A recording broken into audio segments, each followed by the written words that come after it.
아나운서가 소개하고 아지가 분석하는 아이템. 와 안녕하세요. 최근에 조금 네. 부진했던 장이 그래도 오늘 11월 15일 금요일입니다. 장이 네. 좀 괜찮아요. 네. 근데 결국 보고야 말았습니다. 네. 사만전자. 좀 전에 울고 왔잖아. 네. 울고 왔어요. 네, 렌즈 꼈어 저의 방금 전에. 어제 네. 뭐 옵션 만기 영향도 컸는지 네네. 일단 뭐 장 마감 때 음. 결국 5만 원 지켜내지 못하고 무너졌는데 네. 그래도 이제 금요일인 오늘 5만 원 회복을 성공했습니다. 네. 네, 다행입니다. 좋아해야 되는 거예요? 그럼 뭐라 해야 되나요? 네. 그럼 일단 네. 왜 도대체 최근에 이렇게 밀렸는지 뭐 네. 환율, 네. 수급, 네. 뭐 HBM이야 뭐 이유는 많은데 네네. 대표님이 좀 속 시원하게 네. 좀 알려주세요. 네, 뭐 삼성이 못해서 그렇죠. 네. 팩폭 바로 때리시네요. 네, 정말 이렇게 외환 위기 이후로 네. 우리 보통 그 상승장에서는 PER을 많이 보잖아요. 네. 하락장에서 뭐 보는 줄 알아요? 뭐 봐요? PBR. 이게 외환 위기 이후로 삼성전자 PBR이 0.9배 밑으로 떨어진 게 처음이에요. 네네. 어제 종가 수준으로 삼성전자 PBR, 북밸류라고 하죠. 네, 주가 수익 자산 배율. 요게 0.88배까지 떨어졌어요. 우리가 1배다. 지금도 정말 네. 낮다라고 했었는데도 그쵸. 그거보다 더 내려갔잖아요. 그렇죠. 그러면 어제 종가 기준으로 삼성전자 자산을 싹 다 팔면 네, 시총보다 12% 이상 더 나오는 거예요. 네. 네. 그거였거든요. 그리고 우리 국내 시장, 국장. 네. 보통 이제 국장이 PBR이 0.9배에서 사서 수익이 안 난 적이 단 한 번도 없어요. 투자자들이. 그리고 이제 보통 PBR이 1.1배 정도 가면 네. 비싸다. 말이 나옵니다. 네. 그래서 우리는 이제 박스피 네. 0.9에서 1.1 사이를 보통 이렇게 많이 움직이는데 시총 1등 기업이 삼성전자가 PBR이 0.88배 떨어진 거는 금융위기 때도 네, 코로나 때도 없었던 위기라고 볼 수 있고요. 그걸 또 하나 기록 갱신했어요. 네. 주주 투자자, 그러니까 손실 투자자 비율이 어제 기준으로 99.15%. 네. 99.15%가 뭐냐면 네. 자, 주주 100명 중에 99명이 손실 구간이다. SB? 그러니까 SB? 다 그럴 수밖에 없어요. 네. 왜냐하면 우리 그 제드래곤 형네 이제 그 오너가 네. 지금 그 홍라희 여사 그리고 이부진 사장, 이서연 사장이 상속세를 주식 담보로 냈잖아요. 네. 세금을. 그 담보 비율이 반대매매 날 수준까지 내려왔다는 거죠. 이제. 그 물린 사람이 400만 명이 넘는다고. 그렇죠. 참 아니 어마무시한. 오너 주식 담보 비율이 그 상태니까 그럴 네. 수밖에 없어요. 왜냐하면 지난 7월 이후로 삼성전자 주가가 44% 빠졌어요. 거의 반토막 난 거거든요. 미주는 이렇게 그렇죠. 승승장구하는데 국주는 맞아요. 왜 이렇게? 그래서 지금 그만큼 안 좋았다는 거죠. 그리고 9월 9월 이후로 지금 외국인이 2달 동안 16조 원 어치를 삼성전자만 이제 팔아치웠고요. 네. 그리고 시가총액이 4년 5개월 만에 300조 원을 하회했습니다. 네. 정말 그러면은 안 좋은 기록 다 깼네요. 네. 숫자만 봐도 참 마음 아프고 어마무시한데 사실 6만일 때도 제가 그때 얘기했다시피 제 네. 주변에서 6만 전자일 때 사야 되는 거 아니냐 네. 했는데 5만 이제 4만까지 찍었다 온 음. 거잖아요. 그렇죠. 그러면은 지금이라도 팔아야 되는 건지 아니면 물을 타야 되는 건지 삼성전자에 대한 투자 네네. 의견이 혹시나 있으시다면 지금 뭐 제가 생각하기에 물을 네. 타는 건 나쁘지 않아요. 근데 상식적으로 생각했을 때 주주 100명 중에 99명이 손실이라 그러면 그렇잖아요. 지금 사면 내가 99명보다는 나은 거 아니야. 그죠? 네. 지금 사면 내가 1%잖아요. 네. 그런데 이제 지금 뭔가 싸다라는 거는 맞아요. 싼 거는 맞아요. 그쵸. 역대급으로 싼 건 맞아요. 네. 근데 반등하려면 트리거가 필요하잖아요. 네. 이제 그 모멘텀은 이제 좀 확인하고 본격적으로 본인의 자산을 투입하는 게 맞죠. 이거를 뭐 과거에는 그랬으니까 이번에도 그럴 거야. 네. 근데 역사라는 게 똑같이 오지는 않잖아요. 그쵸. 네, 약간 변형돼서 오죠. 그렇기 때문에 본인의 포트에서 일부의 현금을 활용해서 물을 타는 건 나쁘지는 않지만 뭔가 이거 지금 집 팔아서 들어가야 돼? 이건 아니라는 겁니다. 네. 그래서 굉장히 조심해서 봐야 되고 삼성전자의 반등 트리거가 나왔을 때는 당연히 지금보다 가격이 올라 있을 거예요. 네. 그럼에도 불구하고 그때 들어가는 게 맞습니다. 투자자라는 거는 우리 도박하는 게 아니잖아요. 맞아요. 우리는 투자를 하는 거기 때문에 그 단서들, 팩트들을 확인하고 거기에 맞게 투자 스탠스를 정하는 게 맞습니다. 맞습니다. 네. 좀 지켜보고 들어가야 돼요. 납득을 안 하는 것 같은데. 주주이기 때문에 99명 네. 중 한 명이기 때문에. 네, 맞습니다. 저도 그랬습니다. 네. 그리고 또 엎친 데 덮친 격으로 모건 스탠리가 또 네. 메모리의 다운 사이클을 강조하는 리포트를 냈습니다. 네네. 디램, 낸드 모두 전반기까지 평균 판매 가격 하락 이어질 거다. 네네. 그리고 AI랑 HBM 수요가 급증하더라도 한계가 있고 특히 삼성전자가 엔비디아의 품질 인증을 빨리 이제 가져와야지 HBM 공급 부족 우려라든지 뭐 디램 과잉 생산에 대한 불안을 줄일 수 있을 것이다. 이렇게 얘기를 했어요. 근데 최근에 사실 네네. 하이닉스 목표 주가 완전 반토막 내놓고 음. 다시 10,000원 올렸잖아요. 네. 물론 투자 의견은 부정적이긴 하지만 네네. 그럼 이래놓고 네. 지금 뭐 메모리 다운 사이클 이걸 네. 믿어야 되는 건지 뭐 어떤 의견이세요? 이걸 보고 어떤 생각이 좀 드셨어요? 그러니까 사실은 제가 하반기부터 사실 꺾었잖아요. 네. 그래서 저하고 좀 비슷하게 의견이 있기는 하죠. 네, 사실 뭐 숀킴을 제가 알지는 못하지만, 션킴 네, 숀킴입니다. 지켜보고 있습니다. 우리 카리나 닮은 아나운서가 안돼 안돼. 앞으로 왕창 달리는 거 아니야? 지금 저격수죠? 저격수죠? 아니에요. 난 댓글 이야기 읽어줬을 뿐이야. 나는 댓글 여기 읽어줬을 뿐이야. 엑스맨이 있습니다. 네. 여러분. 네. 그러니까 기존의 사이클대로 읽으면 안 돼요. 지금 사이클을. 왜냐하면 지금은 반도체를 하나의 덩어리로 보면 안 되고요. 네. AI하고 논 AI는 따로 봐야 돼요. 그쵸. 네. 그러니까 논 AI는 상당 부분 동의합니다. 그래서 저는 일단 하반기부터 ASP 제가 제일 중요하다고 그랬잖아요. 네. ASP 꺾이는 건 위험하다. 근데 ASP 꺾였죠. 네. 네, 수출 증가율 꺾였죠. 네, 그래서 하락 턴으로 간 건 맞잖아요. 근데 그거는 커머디티만. 그러면 커머디티라는 거는 PC나 네네. 스마트폰 같은 내구 소비재는 그래요. 그리고 이제 중국이 갑자기 DDR4 레거시 쪽에 물량 폭탄이 들어왔기 때문에 네. 충분히 가능해요. 근데 AI 쪽은 아니라는 거예요. AI 쪽은 아니에요. 내년 초까지 좀 안 좋다. HBM 쪽을 네. 굉장히 과소평가하는 것 같아요. 숀킴. 왜 그런 걸까요? 모르겠어요. 이게 이분이 이쪽 그 AI 쪽 밸류체인에 대해서 약간 뭐 스터디가 부족하신 건지 아니면 저격수인데요. 굉장히 아니 뭐 그럴 수도 있잖아요. 뭐 애널리스트라고 다 아나? 오늘? 스터디가 부족했다. 공부하세요. 네. 션킴. 그게 왜 그러냐면요. 저도 제가 AI를 개발하진 않잖아요. 네. 예, 근데 저는 이제 반도체를 분석하는데 저도 굉장히 헷갈렸던 부분이 네. AI를 프로그래밍하는 엔지니어들 사이에서 계속 이런 이야기를 했었거든요. 스케일링 로우라는 게 지금 트랜스포머 알고리즘의 핵심이잖아요. 그러면 스케일링 로우라는 거는 컴퓨팅 파워하고 빅데이터만 계속해서 넣어주면 이게 선형적으로 모델이 좋아진다라는 건데 이게 계속해서 공격받았던 게 네. 컴퓨팅 파워 그렇게 무식하게 키울 필요 없어. 알고리즘으로 라이트한 컴퓨팅 파워 가지고 훨씬 좋은 성능 낸다? 이야기 많이 나왔거든요. 네. 특히 논문으로. 네. 그리고 이 컴퓨팅 파워가 이제는 개선되는 그 속도가 완만해지고 있어. 그러면 이제 엔비디아 칩을 굳이 뭐 군비 경쟁에서 많이 살 필요 없잖아요. 네. 그러면 엔비디아나 AI를 꺾는 게 맞잖아요. 근데 실제로 보니까 그렇게 안 되더라는 거죠. 왜냐하면 제가 이게 아니다라는 거를 확신하게 된 거는 빅테크들의 캐펙스 컷이 안 나왔어요. 빅테크들이 컴퓨팅 파워를 서버 데이터 투자를 줄일 생각이 전혀 없고요. 그리고 그 주장을 하시는 엔지니어들 말이 맞다 그러면 이렇게 투자할 이유가 없는 거죠. 네. 그리고 엔비디아가 블랙웰이 출시되기 전에 1년치를 다 팔렸어요. 컴퓨팅 파워를 이렇게 키울 필요가 없으면 1년치를 왜 땡겨서 다 사냐고.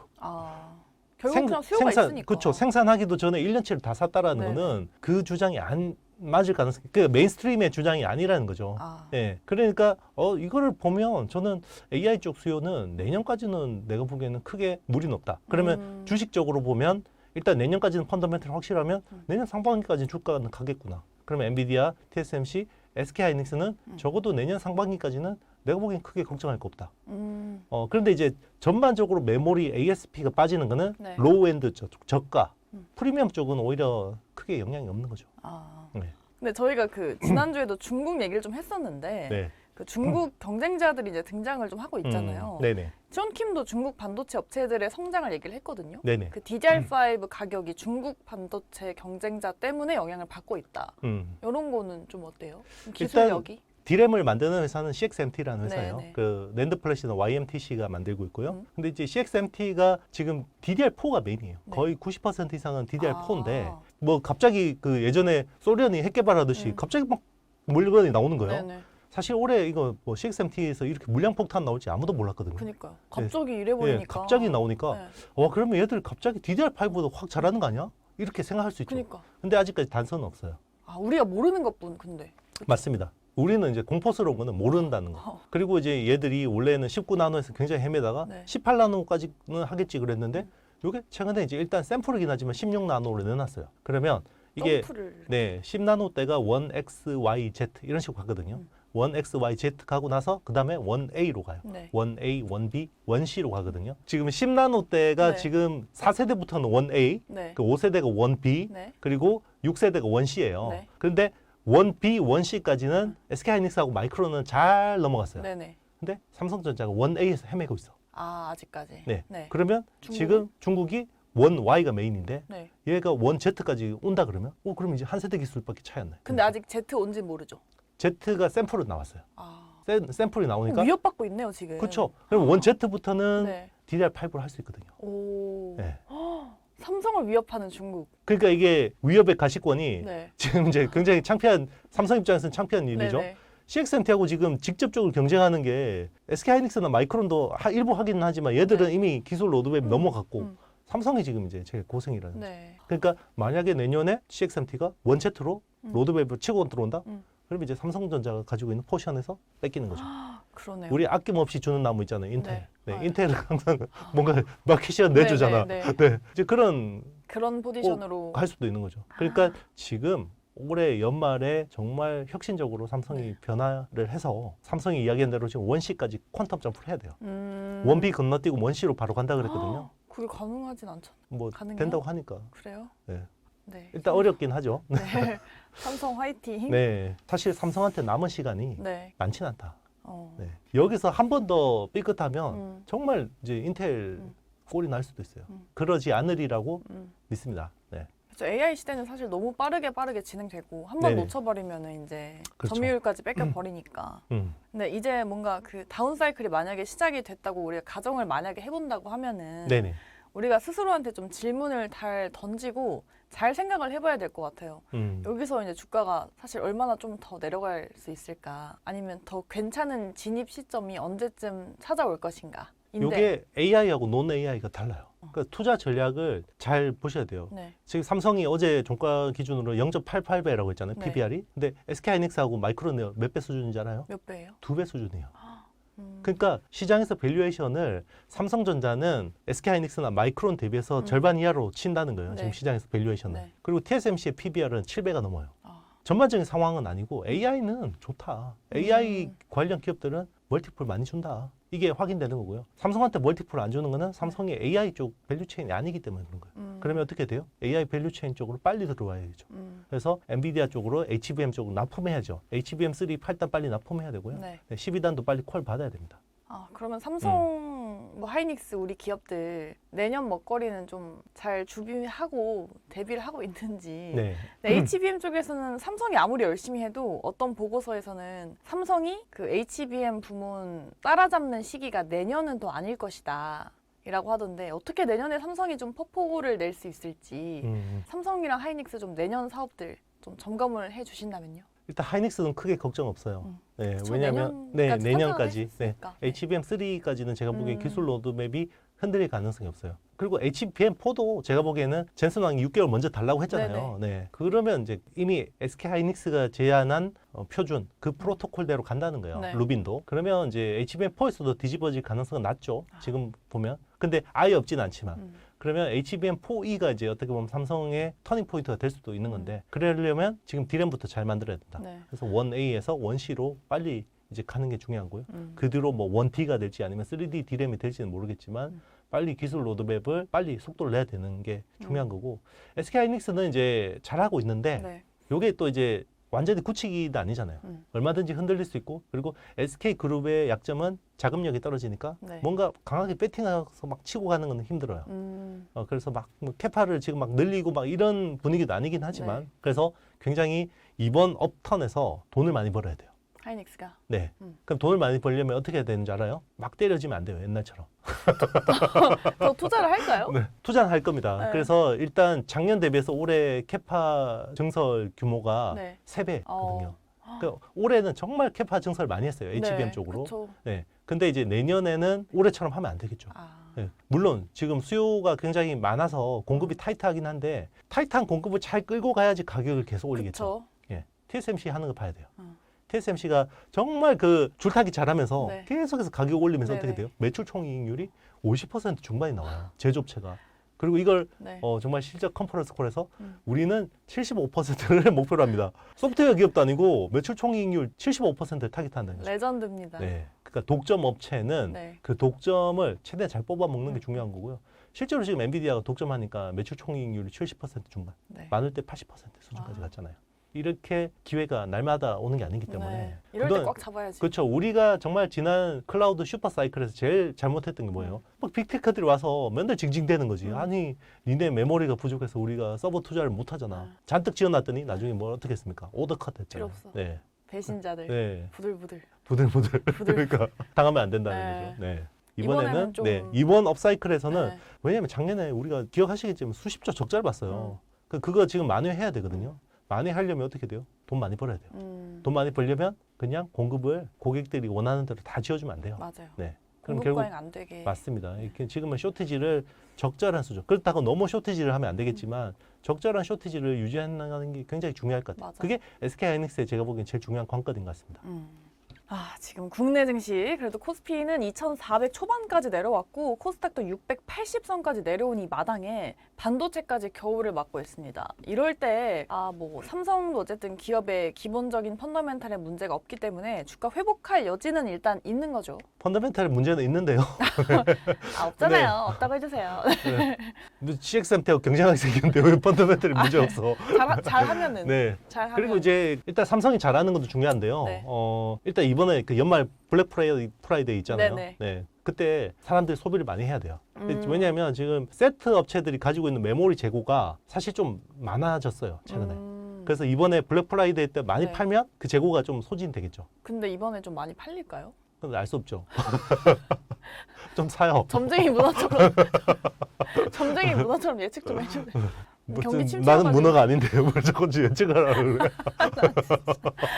저 개그 욕심이 있으셔가지고. 아니 무슨 요즘에- 개그 욕심인데 난 문어가 아니라는데. 근데 요즘에 경기 침체 진짜 또 와가지고. 리나 이럴 거야 진짜. 리나 미쳤다. 아나운서 미쳤다니. 미쳤다. 표준어예요. 표준어예요.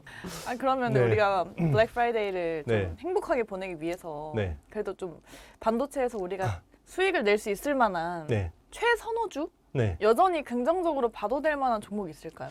일단 안정적으로 간다 그러면 그냥 올해 삼각 동맹을 내년에도 끌고 가는 게 좋아요. 그래서 일단 엔비디아, 네. 뭐 TSMC, 네. SK하이닉스가 이제 내년에도 사실 그냥 이제 밸류는 어느 정도 이제 부담스럽지만 그래도 모멘텀이 아직까지는 AI 쪽으로는 확실하잖아요. 어쩔 수 없죠. 네, 그리고 이제 AI 가속기 쪽이 이제는 엔비디아에서 탈 엔비디아 하려는 니즈들이 있고 빅테크들이 이제 직접 설계하려는 그리고 이제 초론 AI 시장이 계속 커지니까 네. ASIC 그러니까 주문형 반도체 AI 가속기 설계해주는 네. 이런 쪽이 이제 브로드컴이 하는데 자 우리 그러면 누가 넘버 2야 누가 넘버 3야 이거 한번 가려보자고요. 네. 당연히 넘버 1은 엔비디아겠죠. 네. 그럼 넘버 2는 그동안 AMD라고 생각했죠. 음.